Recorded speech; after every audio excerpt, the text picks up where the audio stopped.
Di kaki Gunung Wilis, tersembunyi sebuah desa kecil bernama Waringin Jati. Desa itu dikelilingi sawah luas, hutan lebat, dan sebuah telaga tua yang airnya selalu berwarna gelap.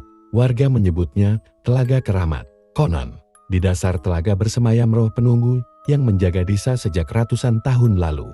Orang-orang percaya, bila ada bencana, itu pertanda sang penunggu murka.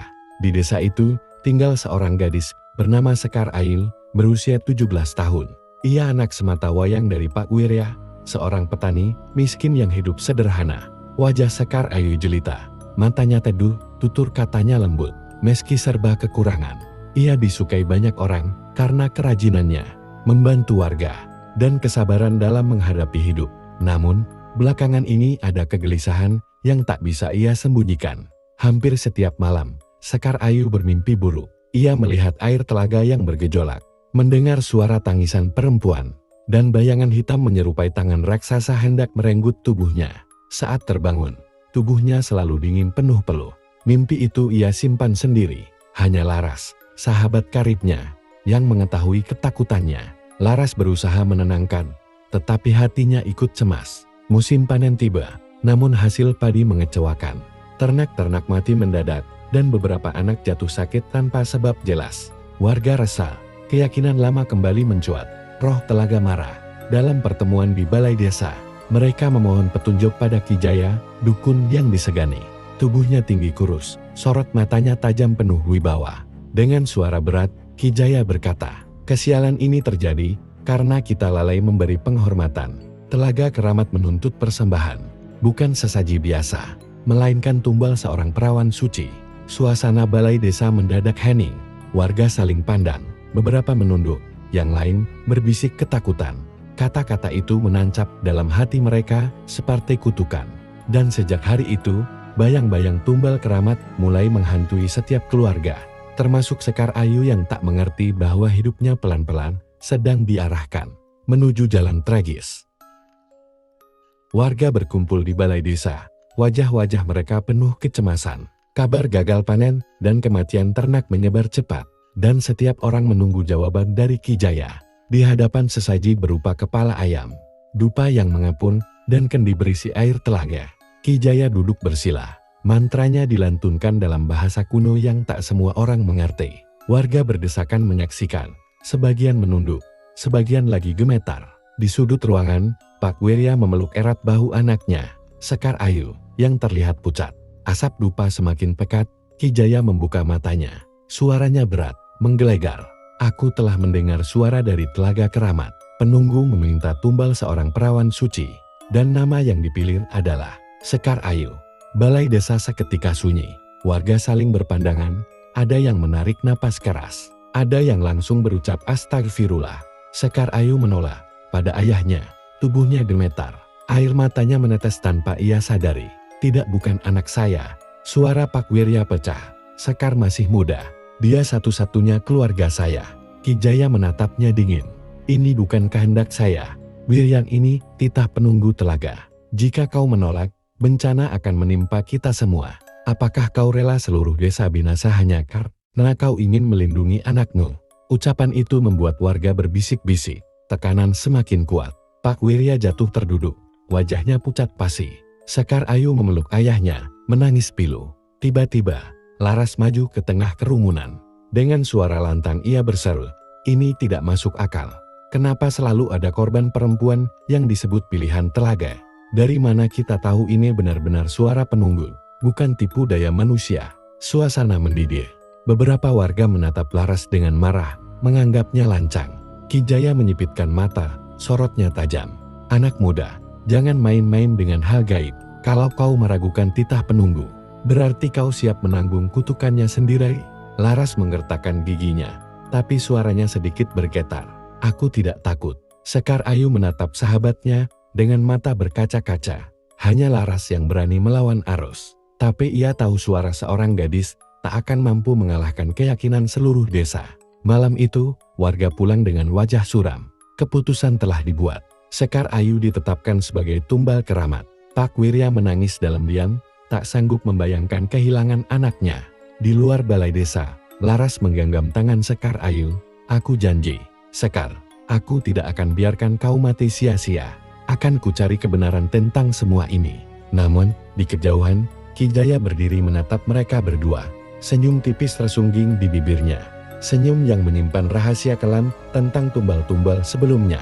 Dan malam itu, untuk pertama kalinya, Sekar Ayu bermimpi bukan hanya tangan hitam yang hendak merenggutnya, tetapi juga wajah Ki Jaya yang menyatu dengan kegelapan. Pak Wirya duduk termenung di depan lampu minyak.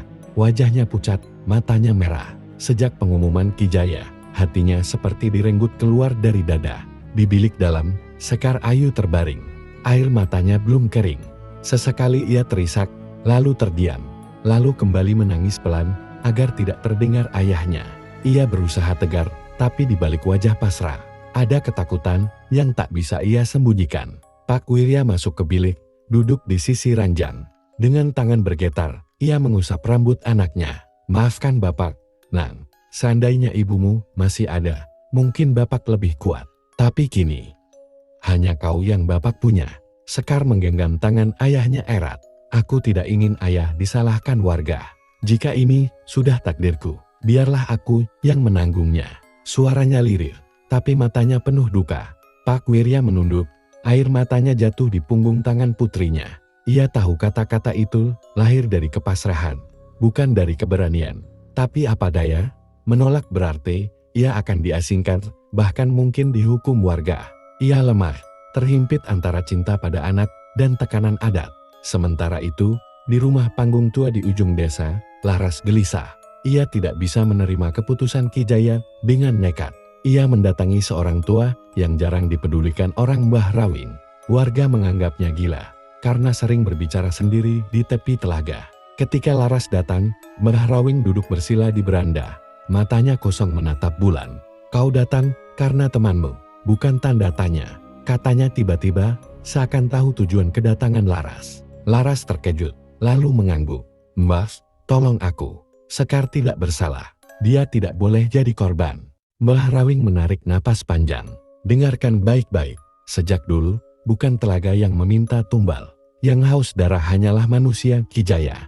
Dia yang memberi tumbal pada makhluk hitam, bukan telaga. Dengan darah perawan, ia memperkuat kuasa dan ilmunya. Kata-kata itu membuat Laras terdiam. Semua teka-teki tiba-tiba masuk akal. Tumbal-tumbal sebelumnya gadis, yang hilang tanpa jejak rupanya. Bukan persembahan untuk desa, melainkan untuk ambisi seorang dukun. Mbah Rawing menatap tajam. Kalau kau ingin menolong Sekar, kau harus berani. Tapi ingat, melawan Ki Jaya berarti melawan kegelapan yang telah lama menguasai desa ini. Laras menggertakkan gigi. Aku tidak peduli. Aku tidak akan biarkan Sekar mati. Di rumah lain, Sekar kembali tertidur. Namun mimpi buruknya semakin jelas. Ia melihat Ki Jaya berdiri di tepi telaga, tersenyum licik, sementara tangan hitam dari dalam air menjulur. Bukan meraih dirinya, melainkan menyambut Ki Jaya seperti sahabat lama. Ia terbangun dengan jeritan kecil, membuat Pak Wirya tersentak kaget. Di luar, bulan purnama menembus sela awan. Malam itu, tak ada yang benar-benar tidur. Malam itu, purnama pertama menggantung bulat sempurna di langit. Dasa Waringin Jatim, cahaya peraknya menembus celah awan, jatuh ke pepohonan dan sawah yang mulai mengering. Suasana begitu hening, namun di balik keheningan itu, ada kegelisahan yang merayap di hati setiap orang. Di rumahnya, Sekar Ayu duduk di tepi ranjang, wajahnya pucat. Ia mengenakan kain putih lusuh yang diberikan warga simbol kalem tumbal. Pak Wirya duduk tak jauh darinya, masih diliputi rasa bersalah yang menggerogoti batinnya. Sesekali ia berdoa dalam hati, berharap ada keajaiban yang menyelamatkan anak semata wayangnya. Namun suara gong dari balai desa memecah keheningan malam. 3 kali dentang keras terdengar, pertanda warga harus bersiap menuju telaga keramat. Sekar waktunya, ucap Pak Wirya dengan suara parau. Ia berusaha berdiri, tapi lututnya lemas. Sekar menatapnya, lalu mencoba tersenyum meski air mata menetes. Jangan menangis lagi, ayah. Aku ingin ayah tetap kuat. Sementara itu, Laras berlari di jalan setapak. Napasnya tersengal. Sejak bertemu MBH Rawin, ia sudah bertekad menyelamatkan sahabatnya. Namun ia tahu, melawan kehendak seluruh desa bukan perkara mudah. Tangannya menggenggam sebuah kantong kain kecil pemberian Mbah Rawing. berisi abu hitam dan akar kering yang katanya mampu mengusir pengaruh gaib Ki Jaya. Di balai desa, warga sudah berkumpul dengan obor. Ki Jaya berdiri di depan sesaji, sorot matanya tajam. Bibirnya komat kamit, melafalkan mantra. Ketika Sekar Ayu dibawa mendekat, warga menundukkan kepala. Sebagian terisak, sebagian berbisik takut. Pak Wirya berjalan di belakang putrinya, langkahnya berat, seolah setiap langkah menambah beban di pundaknya. Di tepi telaga, air berkilau diterpa cahaya bulan. Sekar Ayu didudukan di atas batu besar. Ki Jaya mulai menebar kemenyan.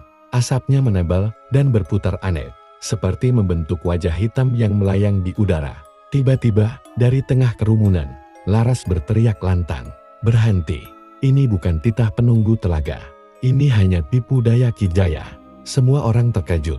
Ki Jaya menoleh dengan tatapan penuh amarah. "Anak kurang ajar. Kau berani menentang adat." Laras maju ke depan, menaburkan abu hitam dari kantong kecilnya ke tanah. Seketika, asap kemenyan berputar liar, lalu padam.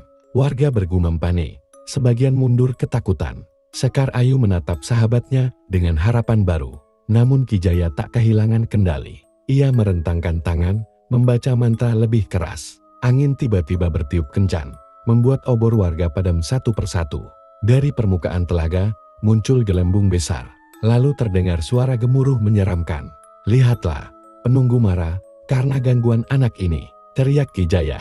Sekar menjerit, Pak Wirya terduduk. Sementara Laras menggenggam sisa abu erat-erat.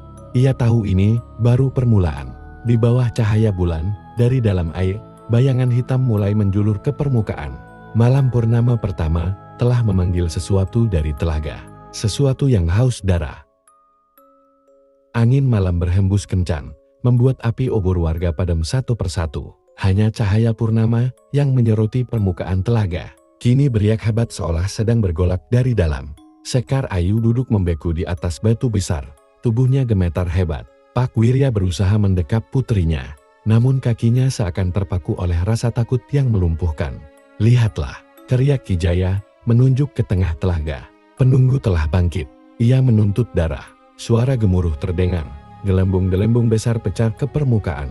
Lalu, dari kedalaman air yang gelap, muncul bayangan raksasa. Wujudnya samar, menyerupai tubuh manusia dengan tangan panjang menjulur. Namun kepalanya tak berbentuk, hanya kabut hitam berputar. Dari dalam kabut itu, terdengar suara tangisan perempuan bercampur raungan, yang membuat bulu kuduk berdiri. Warga berteriak panik, sebagian melarikan diri, sebagian lagi terjatuh berlutut memohon ampun. Sekar Ayu menutup wajah dengan kedua tangan. Namun Laras maju beberapa langkah. Meski jantungnya hampir pecah oleh rasa takut, ia menggenggam kantong kecil pemberian Mbah Rawing. Dengan suara gemetar ia berseru, "Ini bukan penunggu keramat. Ini iblis yang dipanggil oleh Ki Jaya." Ki Jaya menoleh, wajahnya merah padam. "Bocah lancang, kau tak tahu apa-apa." Dengan cepat ia menebar serbuk kuning ke udara, lalu melafalkan mantra keras-keras. Angin semakin menggila, dan bayangan hitam itu semakin jelas wujudnya. Dua mata merah menyala menatap seluruh warga, membuat mereka tersungkur ketakutan. Pak Wirya memeluk Sekar erat-erat. "Tuhan, jangan ambil anakku, jangan ambil anakku," bisiknya putus asa. Laras tak menyerah. Ia menaburkan abu hitam ke arah telaga. Seketika, bayangan itu berteriak melangkin, air telaga memercik tinggi. Warga tercengang untuk pertama kalinya, makhluk itu tampak terguncang. Namun Ki Jaya tak kalah cepat. Ia merentangkan kedua tangannya, wajahnya penuh amarah, lalu menghantamkan tongkat kayu ke tanah. Dari tanah muncul retakan kecil, dan aroma busuk menyengat keluar. Bayangan itu kembali menguat. Tangan raksasanya menjulur lebih panjang, hampir menyentuh Sekar Ayu. Sekar menjerit ketakutan. Laras berlari mendekat, menarik tangan sahabatnya. Tapi kekuatan gaib seolah menahan tubuh mereka di tempat. Bayangan itu semakin dekat, matanya menyala. Suaranya menggeram seperti ribuan orang menjerit bersamaan. Di antara kepanikan, terdengar suara berat dari kejauhan. "Cukup sudah, Jaya." Semua menoleh. Dari arah hutan, sosok Mbah Rawing berjalan tertatih dengan tongkatnya. Wajahnya tenang, namun sorot matanya penuh wibawa. Warga bergumam terkejut, beberapa langsung memberi jalan. Ki Jaya mendengus, "Orang tua busuk, kau tak berhak campur tangan." Mbah Rawing berhenti di tepi telaga, menatap bayangan hitam itu tanpa gentar. Apa yang kau panggil, bukan penunggu keramat. Kau menipu warga untuk haus kekuasaanmu sendiri. Bayangan raksasa itu mengaum keras, membuat air telaga meluap ke daratan. Malam purnama pertama benar-benar berubah jadi malam teror. Namun dengan kehadiran MB Harawing, harapan kecil mulai menyala di hati Sekar Ayu dan Laras. Malam terasa begitu panjang. Di tepi telaga keramat, ketegangan semakin memuncak. Sekar Ayu berpegangan erat pada ayahnya. Matanya berkaca-kaca melihat bayangan hitam raksasa makin mendekat. Laras berdiri di sampingnya, tetap menggenggam kantong abu pemberian Mbah Rawin, meski tangannya bergetar. Di hadapan mereka, Ki Jaya berwajah garang. Mantranya terus meluncur, membuat bayangan itu semakin nyata. Sementara Mbah Rawing berdiri tenang, tongkatnya ia tancapkan ke tanah. Suaranya berat, namun mantap. Jaya, kau telah menyalahgunakan ilmu warisan leluhur. Kau panggil iblis dengan keduk penunggu keramat. Kini, kau menjerat dirimu sendiri. Ki Jaya tertawa sinis. Kau sudah tua, Rawing. Ilmumu usang. Malam ini aku akan buktikan siapa penguasa sejati desa ini. Ia menancapkan tongkat ke tanah, lalu dengan cepat menorehkan darah ayam hitam di udara. Seketika, bayangan raksasa meraung semakin keras, membuat tanah bergetar. Mbah Rawing memejamkan mata, bibirnya berkomat-kamit membaca doa-doa kuno. Tiba-tiba tongkatnya bersinar redup, mengeluarkan cahaya kehijauan yang menenangkan. Saat cahaya itu menyentuh tanah, getaran berhenti seketika, membuat beberapa warga yang bersembunyi berani membuka mata. Namun Ki Jaya tidak menyerah. Dengan amarah meluap, ia memanggil roh-roh lain. Dari hutan terdengar suara lolongan, dan angin dingin menusuk tulang. Hancurkan mereka semua, serunya. Bayangan raksasa menggerakkan tangan besarnya, melibas pohon-pohon di tepi telaga hingga tumbang. Sekar Ayu menjerit, tubuhnya hampir terseret angin kencang. Laras memeluknya, menahan sekuat tenaga. Warga panik, beberapa sujud, beberapa berlari. Mbah Rawing melangkah maju, tongkatnya menancap lagi, kali ini lebih keras. Dengan nama yang maha kuasa, aku kunci kau, makhluk sesat. Cahaya kehijauan berubah semakin terang, membentuk lingkaran di sekeliling telaga. Bayangan hitam itu terhenti, matanya merah menyala penuh amarah. Ki Jaya terlihat terdesak, keringat bercucuran. Ia memandang Mbah Rawing dengan benci. Kau kira bisa menahannya? Kau hanya memperlambat. Gadis itu tetap milik telaga. Ia menunjuk Sekar Ayu, membuat gadis itu menggigil ketakutan. Laras spontan berdiri di depan Sekar, kau tak akan menyentuhnya, teriaknya, meski suaranya bergetar. Ia menaburkan sisa abu ke arah bayangan. Sekali lagi, makhluk itu meraung dan terhuyung. Sekar memandang sahabatnya dengan air mata haru, meski masih dipenuhi rasa takut. Pertarungan gaib terus berlangsung. Cahaya hijau dari tongkat Mbah Rawing beradu dengan kabut hitam yang dipanggil Ki Jaya. Udara panas dan dingin saling bertabrakan, membuat suasana mencekam. Malam purnama berubah jadi gelanggang antara ilmu hitam dan putih. Dan di tengah pertarungan itu, Sekar Ayu mendengar bisikan samar. Suara perempuan dari dalam telaga, lirih namun jelas, tolong, bebaskan aku. Pertarungan itu masih bergema di telinga Sekar Ayu. Meski bayangan hitam berhasil dipukul mundur oleh cahaya Mbah Rawing, hawa mencekam tetap menggantung di udara. Warga desa yang bersembunyi di balik pepohonan mulai keluar. Sebagian berterima kasih, sebagian lagi masih diliputi rasa takut. Namun, hanya Sekar yang mendengar suara itu. Lembut, lirih, nyaris seperti bisikan seorang perempuan muda dari dalam telaga, tolong, bebaskan aku. Sekar terdiam, tubuhnya gemetar. Ia menoleh ke Laras yang masih menggenggam tangannya erat. Kau dengar, Ras? Bisiknya. Laras menggeleng, wajahnya penuh tanda tanya. Dengar apa? Aku hanya dengar suara air. Mbah Rawing menoleh tajam, matanya penuh wibawa. Sekar, apa yang kau dengar? Tanyanya dengan nada serius. Sekar menelan ludah, suaranya pelan. Ada suara perempuan dari dalam telaga. Dia minta tolong. Wajah Mbah Rawing mengeras. Ki Jaya yang masih berdiri di kejauhan tertawa kecil, meski tubuhnya sudah lemah. Haha, akhirnya kau dengar juga. Sekar, itu pertanda kau sudah terikat dengan penunggu telaga. Suara itu bukan sekadar ilusi, itu panggilan warisan. Warga berdesis ketakutan, beberapa mundur menjauh. Nama Sekar mulai disebut-sebut dengan nada takut, seolah dirinya kini telah menjadi bagian dari kutukan telaga. Cukup, Jaya, bentak Mbah Rawing.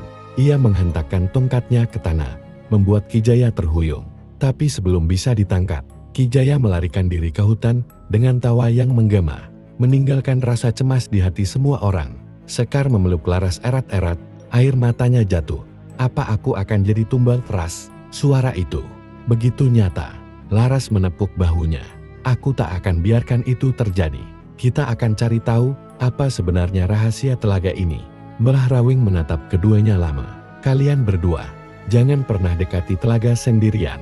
Ada sesuatu yang lebih besar dari sekadar kutukan. Suara yang kau dengar, Sekar, bukan berasal dari iblis, tapi dari jiwa yang terpenjara. Warga terkejut mendengar pernyataan itu. Suasana makin mencekam. Malam itu, seluruh desa larut dalam kecemasan baru bahwa rahasia Telaga Keramat jauh lebih kelam daripada yang pernah mereka bayangkan. Dan di keheningan malam, suara itu kembali terdengar. Kali ini lebih jelas bagi Sekar, datanglah padaku. Bebaskan aku, darahmu adalah kuncinya. Sekar menutup telinganya, wajahnya pucat pasi. Laras berusaha menenangkan, tapi hatinya pun ikut diguncang. Mereka sadar, perjalanan baru saja dimulai. Malam semakin larut, tetapi Sekar Ayu tidak bisa tidur. Suara lirih dari telaga terus terngiang, membuat dadanya sesak. Laras berusaha menemani, namun rasa takut yang menggerogoti mereka tidak mudah diusir. Keesokan paginya, desa kembali diguncang kabar mengejutkan. Seorang warga, Pak Warto, mendapati batu nisan tua di pinggir hutan yang sebelumnya tidak pernah ada. Nisan itu terukir samar dengan tulisan kuno Jawa. Sulit dibaca kecuali satu kata yang masih jelas, tumbal. Warga geger. Mereka beramai-ramai mendatangi lokasi. Sementara Sekar dan Laras ikut bersama Mbah Rawing. Mbah Rawing menatap nisan itu lama, wajahnya suram. Ini bukan sekadar batu, ini jejak. Tumbal lama yang sengaja ditanamkan di tanah, agar roh yang dikurung tidak pernah bebas. Lalu kenapa baru muncul sekarang? Tanya Laras dengan suara bergetar. Karena segel telaga mulai melemah, jawab Mbah Rawing lirih. Dan suara yang kau dengar, Sekar, adalah jiwa salah satu dari mereka yang dijadikan tumbal. Dia haus kebebasan. Warga makin ketakutan. Sebagian mulai menyalahkan Sekar, semua ini gara-gara dia. Kalau dia tidak nekat ke telaga, tidak mungkin kutukan bangkit lagi. Seru seorang ibu dengan wajah panik. Sekar hanya bisa menunduk, menahan tangis. Laras maju membela. Jangan salahkan Sekar. Justru dia yang mendengar suara itu. Pertanda kita bisa tahu apa yang sebenarnya terjadi di balik telaga ini. Ketegangan nyaris memicu keributan. Hingga tiba-tiba suara tawa familiar terdengar dari balik pepohonan. Ki Jaya muncul. Tubuhnya penuh luka, tetapi matanya menyala penuh amarah. Haha, akhirnya kebenaran mulai terbuka. Katanya sambil menunjuk Sekar, darah gadis itu adalah kunci. Tumbal terakhir yang akan membuka gerbang bagi kekuatan telaga. Warga langsung panik dan mundur ketakutan. Beberapa berlari meninggalkan lokasi. Mbah Rawing menghentakkan tongkatnya. Jaya, kau sudah terlalu jauh. Kau ingin kekuasaan dari telaga, tapi yang kau dapat hanyalah kutukan. Namun Ki Jaya hanya tertawa makin keras, lalu menghilang begitu saja ke dalam kabut hutan, meninggalkan rasa was-was yang semakin tebal. Sekar terisak, tubuhnya gemetar. Aku tidak ingin menjadi tumbal, Mbah. Aku hanya ingin hidup normal. Mbah Rawing menatapnya penuh iba. Tenanglah, Nak, kau bukan tumbal, tapi pewaris. Ada garis darah dalam dirimu yang terkait dengan telaga ini, dan hanya kau yang bisa membuka rahasia sesungguhnya. Sekar menoleh bingung, wajahnya pucat. Pewaris, maksud Mbah? Namun sebelum sempat dijawab, tanah di sekitar nisan bergetar, retakan kecil muncul, dan dari dalamnya terdengar suara rintihan memilukan, seperti puluhan jiwa yang merintih bersama. Warga yang tersisa langsung lari tunggang langgang. Sekar menutup telinganya, Laras memeluknya erat. Sementara Mbah Rawing berdiri tegak, tatapannya penuh kesadaran. Malam-malam berikutnya akan jauh lebih berbahaya. Malam itu, langit diselimuti mendung pekat. Bulan purnama tertutup awan hitam, membuat desa jatuh ke dalam kegelapan mencekam. Sekar terbaring di rumah dengan wajah pucat. Tubuhnya terasa berat, seakan ada beban tak kasat mata yang menindih. Laras menemaninya dengan mata merah karena kurang tidur. Sementara Mbah Rawing duduk di depan rumah, menyalakan dupa dan membaca doa-doa kuno. Namun ketenangan rapuh itu tidak bertahan lama. Dari arah telaga, suara-suara lirih terdengar. Makin lama makin jelas rintihan, tangisan, bahkan teriakan pilu bercampur menjadi satu. Warga yang mendengar dari kejauhan menutup pintu rapat-rapat, pura-pura tidak mendengar. Meski ketakutan membuat tubuh mereka gemetar, Sekar mendadak bangkit dengan mata kosong. Bibirnya bergetar, mengucapkan kata-kata asing. "Bebaskan kami, bebaskan." Laras panik dan memeluknya. "Sekar, sadarlah." Tapi semakin erat ia memegang, semakin dingin tubuh sahabatnya. Mbah Rawing bergegas masuk. "Lepaskan dia, Laras." Sekar sedang menjadi medium. Jiwa-jiwa tumbal berusaha bicara melalui tubuhnya. Tiba-tiba angin kencang bertiup dari arah telaga, membuat jendela rumah terbuka dengan suara keras. Api pelita berkelip, lalu padam. Hanya tersisa cahaya samar dari dupa Mbah Rawing. Suara Sekar berubah-ubah, berganti-ganti seperti banyak orang yang berbicara bersamaan. Ada suara anak kecil menangis, suara wanita meratap, hingga suara pria yang meraung kesakitan. "Kami dikurung, dipaksa darah pengganti." Laras menangis mendengarnya. Sementara Mbah Rawing menggenggam tongkat erat. "Aku tahu penderitaan kalian, tapi membebaskan kalian tidak bisa sembarangan. Ada harga yang harus dibayar." Suara itu mendadak berubah garang.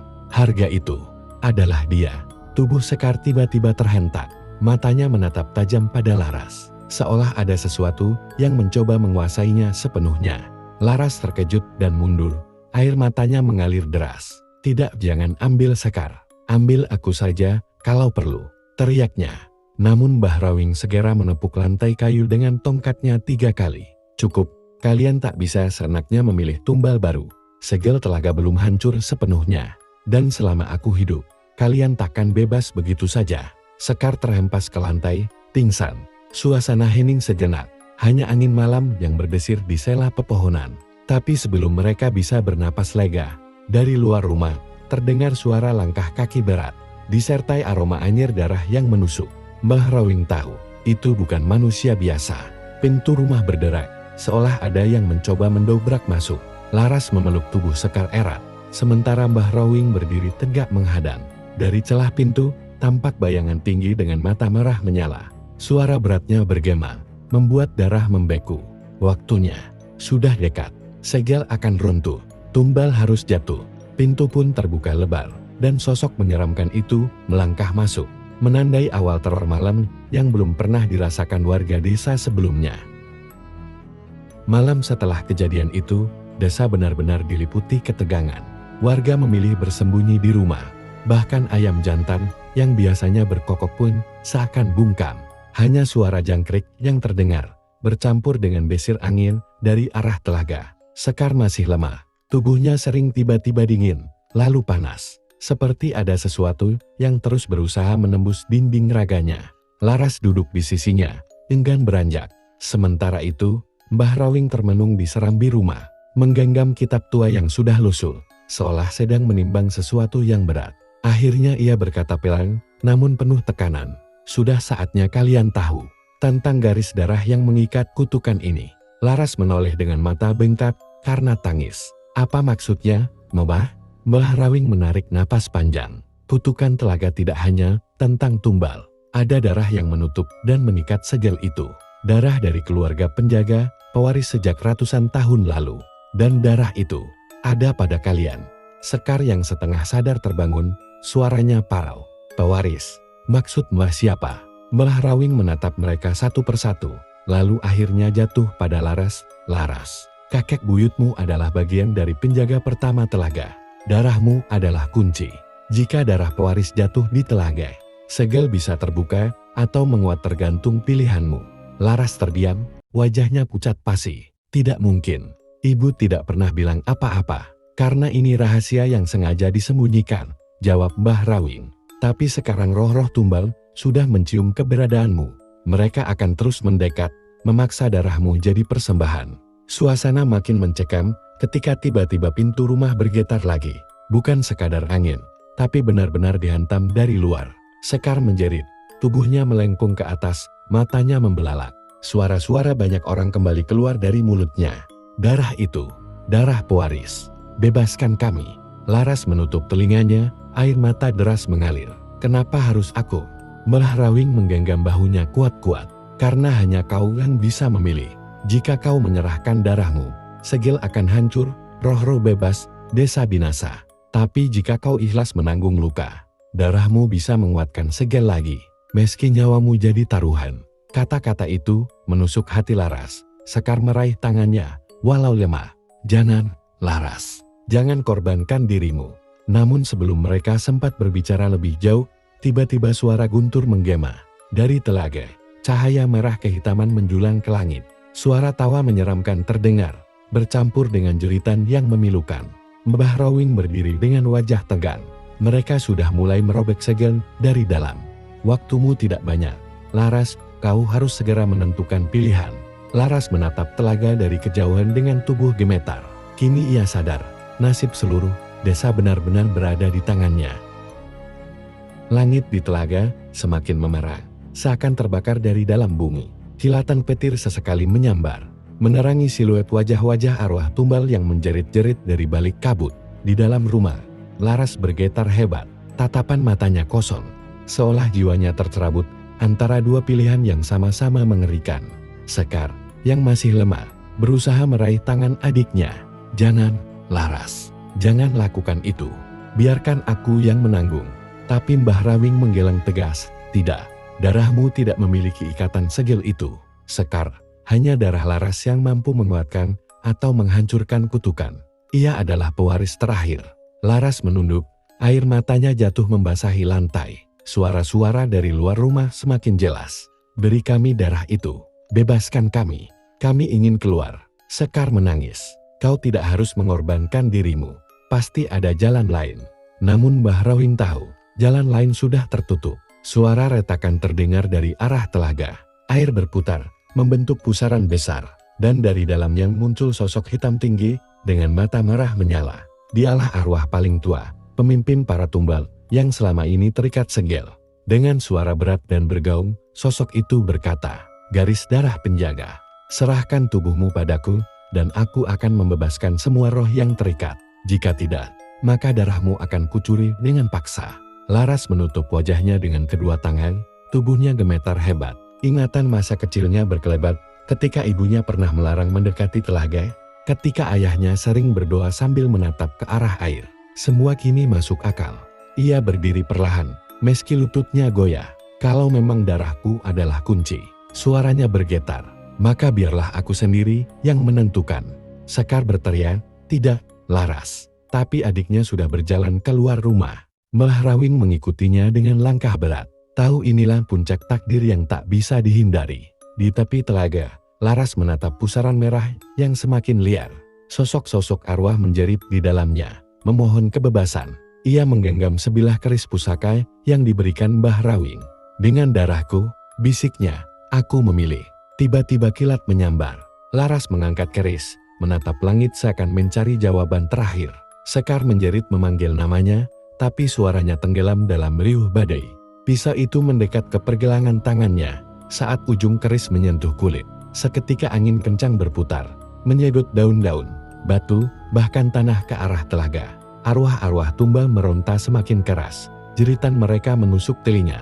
Dan Laras, dengan air mata membanjiri wajahnya, akhirnya berteriak, ini darahku. Keris itu menoreh kulit. Darah merah mengalir deras ke dalam pusaran telaga. Seketika, cahaya merah menyala menyilaukan, membuat seluruh desa bergetar. Darah Laras menetes ke pusaran telaga, bercampur dengan air merah kehitaman yang mendidih. Jeritan arwah semakin keras, langit terbelah oleh kilat, dan bumi bergetar seakan hendak pecah. Sekar berlari ke arah adiknya dengan tangis tak terbendung. Hentikan, Laras, kau akan mati. Namun Laras berdiri tegap, wajahnya pucat, tetapi matanya penuh tekad. Keris di tangannya terus menoreh, menyalurkan darahnya ke telaga. Suara Mbah Rawing menggema lantang, melantunkan mantra penutup dari kitab tua yang ia bawa. Tiba-tiba, sosok hitam raksasa pemimpin para tumbal meloncat keluar dari pusaran. Tubuhnya menjulang, matanya merah menyala, mulutnya berteriak, darah itu milikku. Kutukan ini tak akan berakhir. Ia mengulurkan tangannya ke arah Laras, angin berputar, menarik tubuh Laras hampir jatuh ke dalam telaga. Sekar menjerit, mencoba menarik tangan adiknya. Bertahanlah, Laras. Tapi Laras hanya menatapnya dengan senyum samar. Maafkan aku, ini satu-satunya cara. Dengan sisa tenaga, ia menancapkan keris ke dadanya sendiri. Darahnya memancar deras, jatuh ke pusaran. Cahaya putih menyilaukan meledak, mengalahkan cahaya merah yang sebelumnya mendominasi. Arwah-arwah yang terjebak di dalam pusaran menjerit. Namun kali ini, bukan lagi jeritan kesakitan, melainkan jeritan lega. Satu persatu wajah mereka memudar, berubah menjadi cahaya putih yang melayang ke langit. Sosok hitam raksasa itu merong. Tubuhnya retak seperti kaca, sebelum akhirnya pecah berkeping-keping dan lenyap bersama angin. Sekar berlari memeluk Laras, darah adiknya membanjiri tanah. Tidak, jangan tinggalkan aku. Tangisnya pecah. Laras tersenyum lemah, suaranya nyaris tak terdengar. Katakan pada semua orang, kutukan ini sudah berakhir. Matanya perlahan terpejam, napasnya berhenti. Tubuhnya terkulai di pelukan Sekar. Mbah Rawing menundukkan kepala. Suaranya bergetar lirih. Pengorbanan terakhir. Pewaris sejati sudah menutup sejar untuk selamanya. Telaga yang tadinya bergolak kini tenang. Airnya jernih untuk pertama kali setelah ratusan tahun. Angin malam yang tadinya dingin mencekam berubah lembut, seakan membawa kedamaian. Namun bagi Sekar, kedamaian itu terasa kosong. Ia menatap telaga yang berkilau oleh cahaya bulan, sambil memeluk tubuh adiknya yang sudah tak bernyawa. Air matanya jatuh tanpa henti. Kenapa harus kau, Laras?